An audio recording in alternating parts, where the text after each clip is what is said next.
আজকে সকাল 11টার দিকে আমাদের যে লোকাল চেয়ারম্যান সাহেব আমাকে ফোন দিয়ে বললেন যে আমাদের এই জাদুকাটা ব্রিজের 5টা গার্ডার পড়ে গেছে। পরে ওনার কাছ থেকে খবর পাওয়ার পর আমি আসি আমার যে সার্ভিস ইঞ্জিনিয়ারকে নিয়ে। পরে এখানে এসে দেখলাম যে Stella featuring next level. Well done, side by side fridge.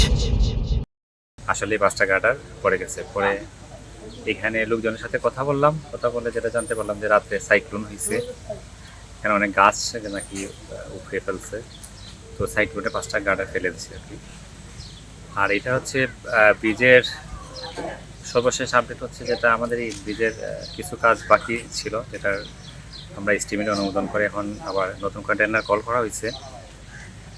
আর যেহেতু ইন দ্য মিন টাইম আবার টেন্ডার কল করা অবস্থায় আবার গার্ডার পড়ে গেছে, তো এটা আমাদের যে প্রপারেটিং এন্টিটি যারা আছেন এক্সপার্টদের অপিনিয়ন নিয়ে এটা কি নতুন টেন্ডারে আমরা কি এই নতুন কি আমরা গিটে ঢুকবে নাকি পরে ভেরিয়েশন করে কাজ করা যাবে, এটা আসলে আমাদের ঊর্ধ্বতন বা যারা আমাদের ঊর্ধ্বতন ছাড়া এবং আমাদের যে প্রপারেটিং এক্সপার্ট যারা আছেন তাদের অপিনিয়ন নিয়ে আমরা ওইটা ভেবে বাস্তবায়ন করবো।